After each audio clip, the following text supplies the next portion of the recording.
Au nom de l'Assemblée générale, j'ai l'honneur de souhaiter la bienvenue aux Nations Unies à son Excellence, M. José Kabila Kabange, président de la République démocratique du Congo. Je l'invite à présent à prendre la parole devant l'Assemblée.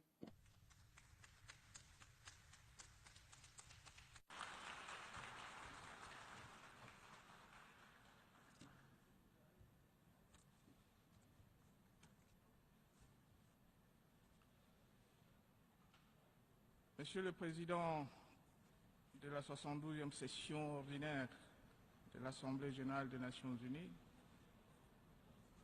Monsieur le Secrétaire général des Nations unies, Mesdames et Messieurs les chefs d'État et de gouvernement, Mesdames et Messieurs, Monsieur le Président, mes très vives et chaleureuses félicitations pour votre élection qui est une grande reconnaissance de votre brillante carrière de diplomate, un hommage à votre pays, la Slovaquie. Et je rends également hommage à Monsieur le Secrétaire général Antonio Guterres pour son leadership et ses efforts en faveur du renforcement du rôle de notre organisation durant cette première année de son mandat.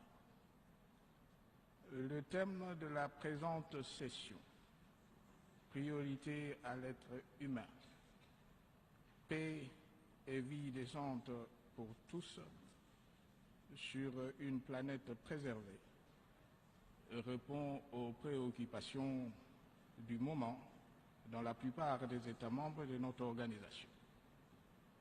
Je m'en réjouis, car il s'inscrit dans la logique des objectifs du développement durable. Et pour mon pays, la paix, la stabilité et l'amélioration des conditions de vie de nos populations constituent les priorités du gouvernement. Monsieur le Président, il y a 72 ans, notre organisation est née de l'ambition de refonder le rapport entre États sur la base du principe de l'égalité souveraine et de la volonté de garantir la paix et la prospérité pour tous. Cette ambition demeure pertinente et quotidiennement portée par l'engagement des femmes et des hommes déterminés à la faire triompher, parfois au péril de leur vie. Face à la montée du terrorisme sous formes diverses, il est incontestable que le monde auquel nous aspirons ainsi dépend du traitement que nous réservons aux questions de paix et de sécurité. Depuis une année, mon pays est victime d'attaques terroristes menées par certains groupes armés, notamment dans les provinces du Kasaï, voire la capitale, et dont l'objectif est d'anéantir la paix si chèrement acquise, de contrarier la dynamique de solutions consensuelles obtenues au niveau national et de miner nos efforts de développement. Dans le Kasaï, une milice mystico-tribale se servant de la population civile, dont des enfants, comme boucliers humains, et s'attaquant aux personnes et aux édifices publics qui symbolisent l'autorité de l'État, a ainsi sémé la terreur, procédant notamment à la décapitation d'agents de l'ordre, d'agents de la commission électorale, ainsi que des autorités administratives et coutumières. Et c'est dans ces circonstances que je déplore la barbarie dont les deux experts de notre organisation ont été victimes en mars 2017. Notre détermination est de faire en sorte que la lumière sur les circonstances exactes de ce crime soit clarifiée, afin que cet acte ignoble, ainsi que ceux dont nos compatriotes ont été victimes, ne restent pas impunis. C'est le sens des procès publics ouverts depuis plusieurs semaines après l'arrestation de la plupart des suspects présumés coupables. C'est aussi le sens de la conférence sur la paix, la réconciliation et le développement qui vient de se tenir, en ayant pour objectif d'établir la vérité sur ce qui s'est réellement passé dans ces provinces du centre du pays, de promouvoir la réconciliation entre les filles et fils de dites provinces et d'affirmer notre conviction que toute réconciliation passe nécessairement par la justice et qu'il n'y a pas de paix véritable et durable sans justice. Mon pays reste ouvert à toute forme de collaboration à ce sujet. Monsieur le Président, grâce à cette approche qui combine le rétablissement de l'autorité de l'État, le dialogue et la justice réparatrice, nous avons inversé la tendance dangereuse de la situation sécuritaire au centre du pays, avec comme résultat une amélioration très significative de la situation.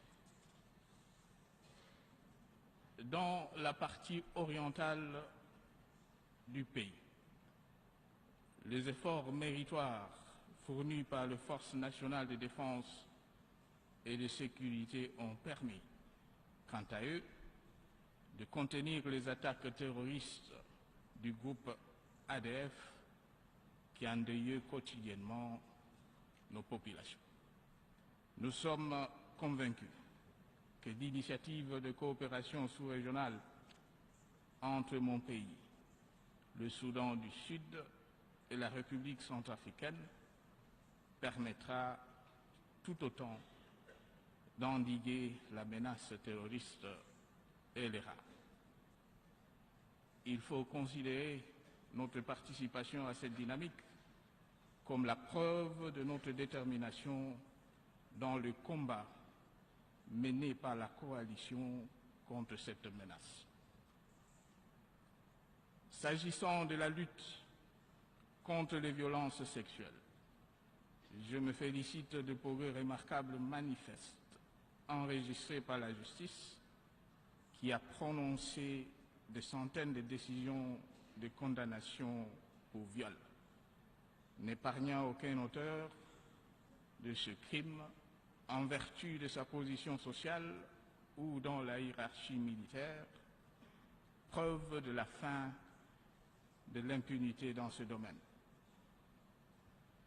Monsieur le Président, 2 ans après l'adoption de l'agenda 2030 des Nations Unies, il n'est pas trop tôt de commencer à en évaluer la mise en œuvre. En exécution de ces engagements, mon pays a tenu à prioriser dans l'élaboration comme dans la mise en œuvre de son plan national de développement les dimensions environnementales, sociales et économiques du développement durable. Plus spécifiquement, en soutien au programme d'action mondiale pour l'éducation, mon pays met l'accent sur l'élargissement de l'accès, l'équité, l'amélioration de la qualité de l'apprentissage et l'amélioration de la gouvernance dans le secteur. D'ores et déjà, nous nous félicitons de la promotion de l'accès à l'école pour la jeune fille, dont le taux brut de scolarisation est passé en l'espace de 10 ans de 70% à près de 105%, et de la mise en œuvre du plan de construction de milliers d'écoles, sans omettre de profondes réformes engagées dans ce secteur. Quant au changement climatique, il nous préoccupe au plus haut point, étant une menace pour l'homme et ses droits fondamentaux. Contribuer à en limiter l'impact et la traduction même du sens de responsabilité qui repose sur chacun de nos États. Mon pays, avec les autres pays du bassin du Congo, qui constituent ensemble le 2e réserve forestière mondiale, sont outillés à travers la Commission des forêts d'Afrique centrale pour contribuer à l'amélioration de la qualité de vie sur notre planète. Pour sa part, mon pays entend tenir tous ses engagements, à commencer par la ratification en cours de l'accord de Paris. Monsieur le Président, à l'instar de la paix, la stabilité politique constitue pour nous un objectif constant de politique intérieure. Dans cette optique, depuis près d'une année, nous avons recouru au dialogue qui pour nous est un mode permanent de règlement des différends politiques. Que l'Union africaine et nos organisations régionales auxquelles je rends hommage trouvent ici l'expression de notre reconnaissance pour leur accompagnement dans ce processus. Je salue également les efforts de toute la classe politique de mon pays, qui, dans la recherche d'un consensus global sur le processus électoral, ont débouché sur l'accord du 31 décembre 2016, ayant pour objectif ultime l'organisation des élections. L'exigence par toutes les parties prenantes d'un nouveau fichier électoral a donné lieu depuis plus d'une année à l'enrôlement des électeurs, dont la dernière phase vient de commencer dans les 2 dernières provinces au centre du pays. Il y a lieu de se féliciter, Monsieur le Président, du fait que plus de 42 millions d'électeurs sur 45 millions projetés ont d'ores et déjà été enrôlés. Aussi, la série d'évaluation du processus électoral entamée depuis une dizaine de jours par le Conseil national de suivi, conjointement avec le gouvernement et la commission électorale, devrait permettre la publication prochaine par celle-ci, qui en est la seule institution compétente du calendrier électoral. En dépit de ces avancées, le défi en vue de l'organisation des élections dans mon pays demeure énorme, tant au plan logistique, financier, sécuritaire et normatif. Nous y faisons donc face avec humilité, mais aussi avec une indéniable ténacité. Vu toutes ces avancées, j'affirme que le cap vers les élections crédibles, transparentes et apaisées est définitivement fixé et que notre marche dans cette direction est irréversible. Le tout sans ingérence extérieure ni dictat quelconque. Aux vrais amis de mon pays, je demande de soutenir sincèrement le processus électoral en cours. Monsieur le Président, la Charte des Nations Unies nous impose des obligations dont le respect conditionne l'émergence d'un monde meilleur. C'est la raison pour laquelle la République démocratique du Congo maintient le dialogue stratégique avec les Nations Unies sur l'avenir de la MONUSCO, conformément à la résolution pertinente du Conseil de sécurité des Nations Unies. Cette revue stratégique devra déterminer le rythme de réduction de la force de la MONUSCO jusqu'à son retrait total. Il est clair qu'après 20 ans après son déploiement, la force onusienne ne peut nourrir l'ambition de rester indéfiniment dans mon pays, ni d'y exercer son mandat avec le même format et sans tirer des leçons des faiblesses constatées.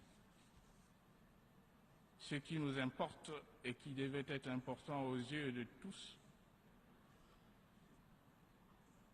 c'est la crédibilité de notre organisation et l'efficacité effective de l'apport de troupes onusiennes sur le terrain.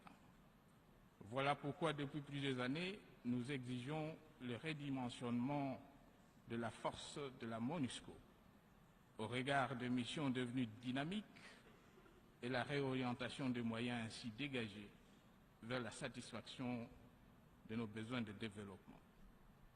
En ce domaine, comme en d'autres, nous n'entendons pas transiger avec le respect dû à la souveraineté de la République démocratique du Congo, tel que garanti par la charte de notre organisation. Monsieur le Président, pour terminer, je voudrais croire que tous ceux qui placent leurs espoirs dans les Nations Unies, et mon pays en fait partie, auront à cœur de s'investir pleinement dans la mise en œuvre des objectifs de développement durable ainsi que dans la réforme tant attendue de notre organisation. Je souhaite plein succès à nos travaux et vous remercie pour votre attention.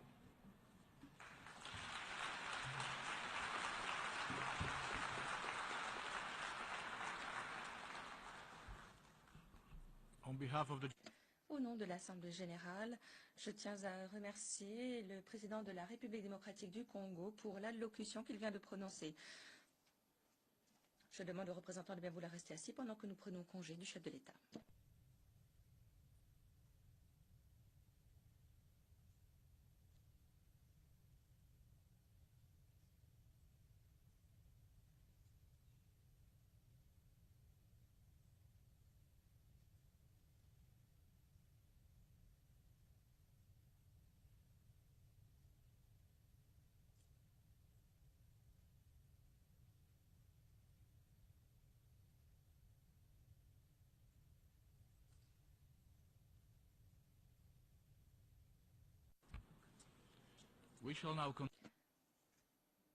Le débat général se poursuit à présent. L'Assemblée va entendre une allocution de son Excellence, M.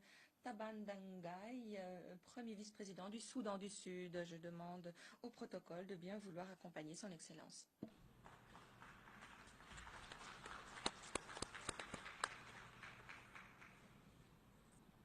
I have great pleasure. J'ai le grand plaisir de souhaiter la bienvenue au premier vice-président du Soudan du Sud, son Excellence Taban Dangai, auquel j'invite à présent prendre la parole devant l'Assemblée. Votre Excellence, M. Miroslav Lajčák, président de la 72e session de l'Assemblée générale des Nations unies,